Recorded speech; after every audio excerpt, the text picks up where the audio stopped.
My name is Jennifer Lovejoy. I'm the founder and president of Western North Carolina Humanists. I am the president of the Carolina Secular Association. I'm the co-chair for the North Carolina chapter of the Secular Coalition for America. But I'm probably most known for being a podcaster, and my latest podcast is The Atheist Avengers. And I'm openly secular. I think growing up as a kid, I always had those questions. There were things that didn't make sense. My biological mother is a Pentecostal Christian, and my father was agnostic. But I spent that part of my childhood where you really figure out who you are and your beliefs with my biological mother. But there were just things in the Bible that didn't make sense. One of the things I didn't like, the fear and this torment that was always in the Bible. And so when I had kids, I decided I didn't want that for my children. I wanted my kids to grow up without fear, without pain, And so I actually started looking into other religions. And the last church that I ever went to was a Methodist church. I was back to Christianity, but at least it seemed kind of happy. And we were coming home from church one Sunday, and we were walking up the sidewalk, and my husband said, "Why do you go to church if you don't believe in God?"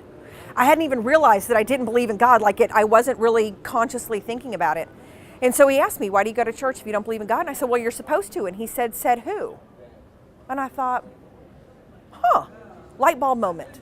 And that's when I started researching what it meant to not believe. And that's when I realized, I'm an atheist. Most of our neighbors were okay. If you say you're an atheist, they come by, they want to invite you to their church, and you say, "Well, I don't believe in God." You kind of get that. They almost flinch away from you, like I'm going to attack them or something. I don't know. But the first time I really experienced any real hate was we had done a billboard campaign, and I wound up being on national news. And then that went international. And the hate mail I got, people sent me emails and phone calls saying that they were going to rape and murder my children in front of me until I cried out for God. And I thought, that's horrific. And everybody said, "Well, are you just going to stop doing what you're doing? Are you going to walk away?" And I said, "No, I'm going to be louder now, because I'm not caving to threats. That's horrible." And so I became more vocal. But there is this misconception that we don't have morals. If we don't believe in a God, how can we be good people? And I think that's ridiculous. If you look at any of the major religions, like Islam, Christianity, you look at their books and they're horrible. They're filled with rape and torture and incest. And I look at those things and I think, that's horrible. Why would I ever want to be a part of that? I understand, and I get asked that question a lot, should I be more open? I understand if you're a college student and your parents are paying for your tuition, and if you were to come out as an atheist or as a humanist, being secular, and your parents aren't going to pay for your education, maybe you should wait till you're done with college. But I think the more of us that come out, the more that stigma it goes away. We're your sisters and your mothers and your next door neighbors and, the lifeguard at your local pool or your librarian or your teacher. And when people see that we're normal people around you, the more of us that are out there, then I think that removes that stigmatism. I am so fortunate, and the people that are coming out now are so fortunate with social media that we have. You can go to Meetup, you can go to Twitter, you can go to Facebook, and you will find people just like you.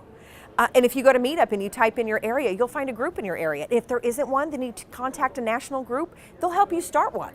But it's so easy, and you can go on Facebook anytime, and there's thousands of us to talk to.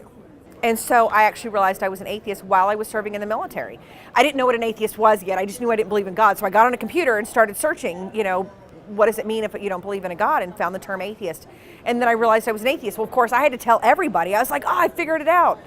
I'm an atheist. And when I realized that I didn't believe in a God and I didn't have to, it was such a freeing experience. I just felt liberated. So I had to tell everybody.